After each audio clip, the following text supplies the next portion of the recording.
can pat their head and rub their stomach at the same time. That's not too difficult, right? But can you rub your head and pat your stomach at the same time? This takes a bit more coordination. Coordination and dexterity are also crucial in playing percussion. Whether you're playing drum set with your feet on the bass drum and the hi-hat and your hands on the drums and the cymbals, or if I'm playing a multiple percussion solo and I'm holding 4 mallets and there's 5 drums in front of me and a marimba over here and even a triangle over there. My name is Abby Fisher, and I'm a candidate for the Doctorate in Musical Arts in Percussion Performance here at Stony Brook University. Today I'll play a piece for you that will take this idea of coordination a step further. I'll play vibraphone, speak, and take photos all at the same time. The piece is titled All Your Thens for Now. It was composed by Lawton Hall in 2013, and the text was written by Tim Davis. I first became interested in this percussion and speaking voice genre as an undergraduate at Lawrence University. My professor recommended that I learn Chen Yi's percussion concerto. In the second movement, the percussionist is required to chant Mandarin text while playing the percussion part.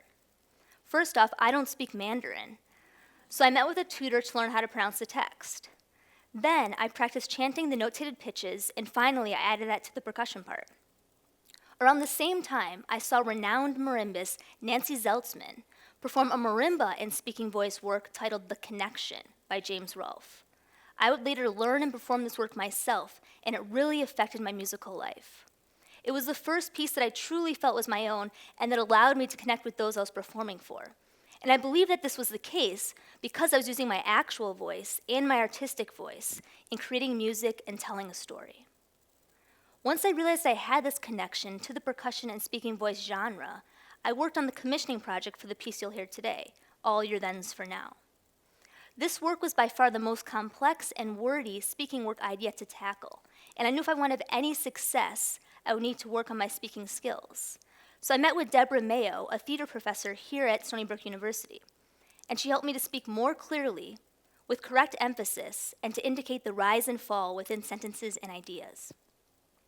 Also, the sound of the vibraphone can obscure my voice, so it's that much more important that I speak clearly to communicate the story to you. When I first started studying percussion in 5th grade, I never thought I would be reciting texts and telling stories while playing my instruments, but I'm so glad that I am.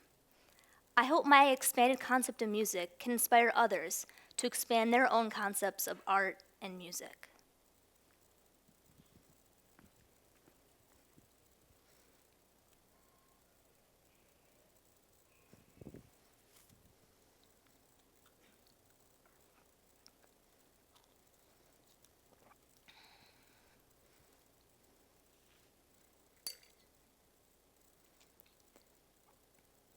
When you look at masterpieces, you see weather, enunciations, depositions, expulsions, visitations. These feel unreadably legal. So many great paintings, so much greatness, seems just a tangle of body parts, ever more skillfully arranged.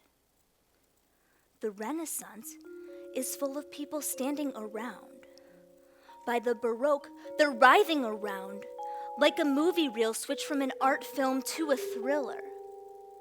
When you stood in the chapel of Santa Maria Novella, in front of the restored frescoes, you stared right past all the martyrdom and wailing and attending, with cheat sheets for churchgoers who couldn't read and couldn't understand the Latin Mass. And took in the background clouds, odd clouds, clouds that look like the balled up packaging of a cheap cloud toy, discarded behind a dumpster, maybe set on fire. But no matter how strange a cloud gets, it is still a cloud.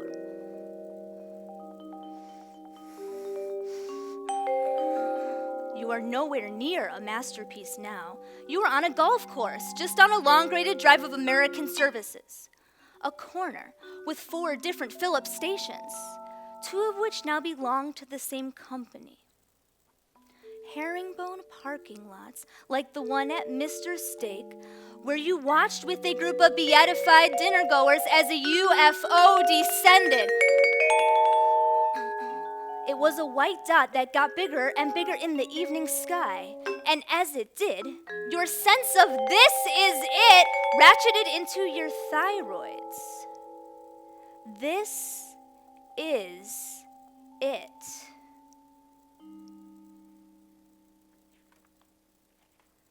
It turned out to be a stray advertising banner, fallen from the back of a small plane. The ad was for a competitor, Sizzler, and the long vinyl strip landed on the back of Mr. Steak's hall-eyed ballashed parking lights and dangled there like the big dirty angel at the top of Caravaggio's St. Matthew. You're not sure why you are on this golf course. You have no clubs and don't play anyway. Golf is the stupidest sport you can imagine. No exercise, too much equipment to carry. Worse for the environment than a speedway. Not knowing why you're there is disturbing for only a few orienting blinks. You are a photographer and have spent much of every day drifting into the unfamiliar. When you're waiting for a train, you find yourself waking up into the same station you didn't know you were asleep in. The camera is an amnesiac, constantly, comically, and tragically looking at a new world, and its amnesia is contagious.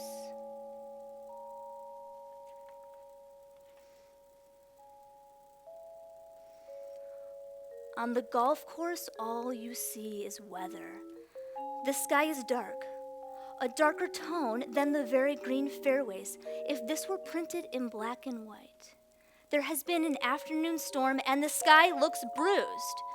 Down at the bottom of the hill and over the 17th green, a crowd begins climbing towards you. They are a scrambling mass, as far from a Sunday foursome as you can figure, all following some fellow, a tour guide, a point person, a celebrity who is charging up the fairway. They hike up awkwardly, smaller in stature and gravitationally drawn to his huge suit and elephantine stride. With every assured step of his, you come a little more unmoored. Who is this? Why are they here? Is this a media event? The Sizzler incident taught you that the media is an amniotic membrane you can push through. On one side, fed through a tube.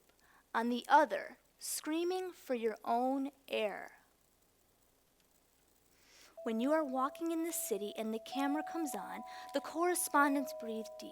The boom men raise their arms. Like Attic bronzes, you feel so grateful to be on the secular side of the camera, with no one reporting from anywhere. They get closer. They are people following someone up a hill on a dark summer day. As they trudge up the wet grass, breathing harder, their urgency slackens, and with it, the incandescence of their leader. He's just as willful, his gait unchanged, but his followers' lungs ache. Soon, you see him better than they do. On one side of the membrane, he's a large black man in a sharkskin suit and no hat and damp loafers. On the other, he's Charles Mingus. Blue-black sky stretches away to the distance commerce strip, and Charles Mingus walks towards you, his mouth sagging with a cigarette in it.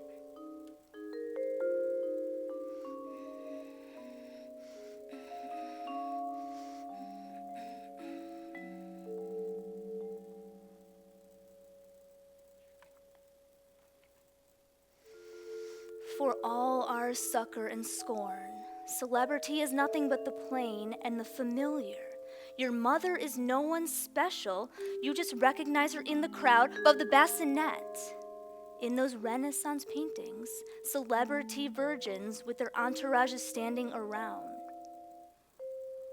Charles Mingus is here, familiar from album covers and store displays, and all else is wilderness. As he reaches you, he takes a hard left and lies down on his back, on the ladies' tee.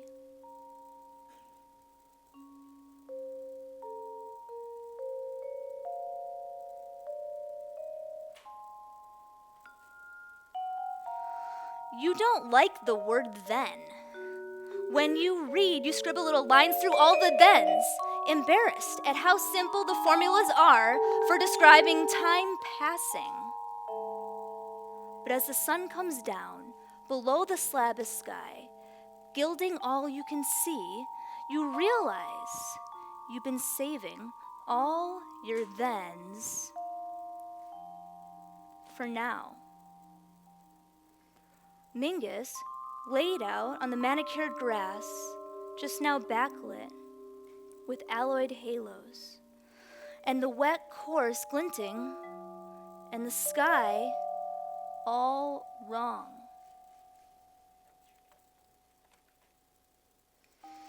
Here's what they meant by figure and background. A picture ready-made as easy as peristalsis. This is the corpse you're always fantasizing about finding in the weeds when you're out shooting and the world doesn't show up. The abandoned Warhol in an alley. The Kmart bursting into flames. Photographer's dream in content. The camera is a metal roll film reflex hanging from your neck with enough real weight to remind you that you have a skeleton. You raise it to your eye and are immediately punished for it.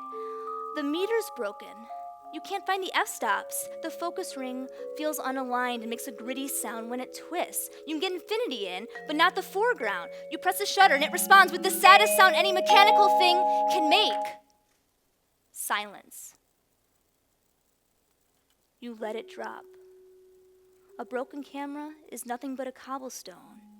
Mightier than a sword, but only because it can strike from a distance. Before you, a Maxfield Parrish painting has been rolled in on flats.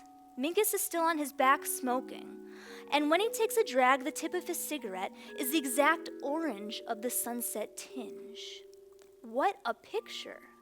Pulitzers, Guggenheims, Prix de Rome's, NYFA's, NEA's, Louis Comfort Tiffany's, Turner's, Nobel's, MacArthur's pile up before you.